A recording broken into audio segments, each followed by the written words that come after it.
Gusto mo ba nakikita mo na magiging celebrity din? Or yeah, susunod sa papasok, pero yapak boy niyo? group siguro siya. Kasi Ilan taon he siya really ngayon? loves to dance and he loves to sing and rap. Doon siya. 23. Anong inumpisahan ngayon niya? Ay, nung pandemic lang. Doon lang niya nalaman na marunong pala siyang sumayaw. At kasi basketball talaga ang gusto niya. Athlete siya nung high school. So, nung nag-pandemic, nanonood ng K-pop. O, so nakita niya. Tapos after noon, tapos pandemic, sayo-sayo siya. Kina-cover lang niya, kina-copy-copy niya. So, yun, na-realize niya, oh my gosh, kaya ko palang magsayaw. Gusto pala niya gawin. Tapos sabi ko, oh, anak, meron na nga rin natin kasi sumasayaw din ako. Ganyan.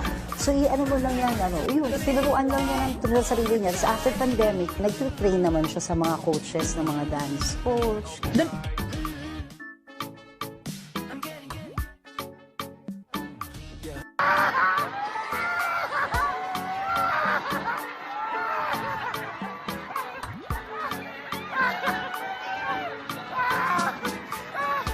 Pasok na!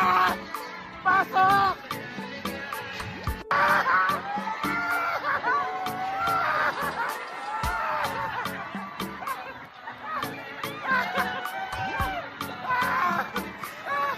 Pasok na! Pasok! Ayun ako. Uuwi na ako. Akala ko Michael Jackson concert. Kaya ako nagmamadali. Akala ko Michael Jackson concert. Eh hindi naman pala. SB19 naman pala yung magko-concert. Uuwi na ako. Napakadaming tao. Akala ko pakikinggan ko na yung Thriller ni Michael Jackson. Ayun ako. Uuwi na ako. Akala ko Michael Jackson concert. Kaya ako nagmamadali. Akala ko Michael Jackson concert. Eh hindi naman pala. SB19 naman pala yung magko-concert. Uuwi na ako. Napakadaming tao. Akala ko pakikinggan ko na yung Thriller ni Michael Jackson. 18! Tama ba? 18. Matatanggap niyo pa ba ako maging fan ng SB19? Late na ba ako? Super late na ako. Ayan, super grabe. Goosebumps yung naramdaman ko nung napanood ko yung SB19. Last night, umatad kami ng concert ng Watson's Playlist. Grabe. Grabe yung fanbase niya. Kinilabutan ako sobra.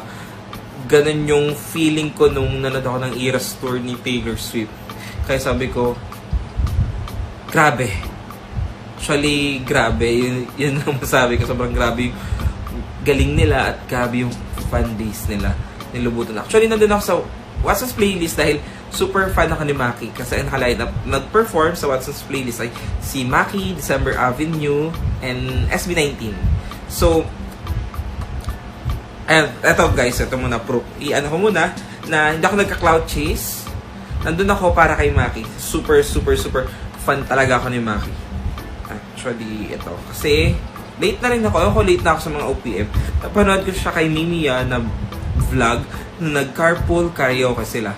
So, after nun, parang ang OA, umiiyak ako. As in, sabi ko, ang galing niya kasi fan ako ni Taylor. Si Maki, sumusulat. Siya din yung sumusulat ng mga songs niya. Tapos, ayun, bawat songs niya may story. Same din kami, kamukha niya. Kamukha ng pusa ko, yung mga pusa niya, si Cloud. Isa pa yun, may kanta siya na para sa pusa niya. Pangalawa, kamukha nung pusa niya si Koizumi. So, ginaya ko yung pangalan Koizumi. Diba, Epan? Ayan. After ko mapanood yun, interview niya kay Mimi, grabe, ayan, nag-message ako ng super haba kay Maki na kaya na para bang may napatunayan ako sa musika, sa industriya ng musika. Ito, basahin ko yung sinabi ko. Hindi ko na sasabihin ko ano yung mga pinaglalagay ko dito. Kaya, Maki, ko napapanood mo to, binasa mo ba to? Sobrang habang message ko. Sabi ko, grabe yung iyak ko. Susulitin ko na isang chance na message ko sa'yo. Kasi sa IG, isang bes ka lang may chance na mag-message eh. So, narinig ko yung songs mo din, napanood kita kay Mimiya. Grabe, bilang fan na ako. Ang galing mo, matagal ko na hinihiling sa may tulad. Wow, sino ka dyan? Ayoko na. Waiting ako sa release ng album mo. Sabi ko, gusto ko lang sabihin, sobrang galing mo at wag ka mapapagod, at magsasawa gumawa ng kanta. Ang haba ng message ko talaga, ayaw sabihin yung iba, na akala mo, ako si Coach Sarah, check, na may napatunayan ako sa industriya ng musika, na kapag talagang nagkaroon ako ng award na kung makapagpayo sa kanya. Anyways, ayun, eto, ngayon pinapanood ko sa YouTube yung performance ng SB19, grabe. Actually, bago yung concert nga, nanood ako ng mga music video, interviews nila. Ayun, tapos pinost ko yung story, nag-story ako, kasi nagka-concert nila, grabe, video ko, pinost ko, tapos may nagko-comment, nagre-reply sa akin, teka lang, sabihin na, ano ba to? Sabi ko kasi, yung pinsan ko super fan, tsaka yung partner ko super fan din, so sila yung kasama ko manood. Ayan, birthday niya kasi yun, gusto niya manood ng nagkataon na concert ng SB19, yan. Una may nag-message sa akin, sabi niya, saan ba yun? Nasaan yan? Saan na nag-message? Nag-reply sa story ko. Sabi niya, How be? 18 ka din pala. Hindi ko sinisin kasi hindi ko alam i-reply. 18 ka din pala. Oh my God, natawa ako. Nakikita ko post mo. Ay, hindi ko siya ma-long press. Hindi ko alam kung may mga sinabi pa siyang iba. Tapos may isa pa nag-chat sa akin. Sabi niya, ano yun? Ito, HR na. Oh my God, hi Caps. Sabi ko, pinsan, ano reply ko dito? Hi Caps. Hello Caps. Ang Caps na alam ko yung palabas na Caps Amazing Story. Anyway, ay may nag-chat pa sa akin. Nakita niya daw ako. Sisin ko na si ma'am. Same, nakita, kakasalubong kagabi sa entrance ng 205. Sabi ko, hello po ma'am. Okay, nice to know na may iba pang 18s sa work namin. Ayan. Tapos hindi tatanong, may mga nag-chat na sino daw bias ko. Ayan guys. Actually, in-explain sa akin ng pinsan ko kahapon. Ayan, kung bakit may mga nakasuot ng corn, nakasuot ng hipon. Hipon ba doon? Wala, hindi ko matandaan. Corn. Oh my God, may quiz.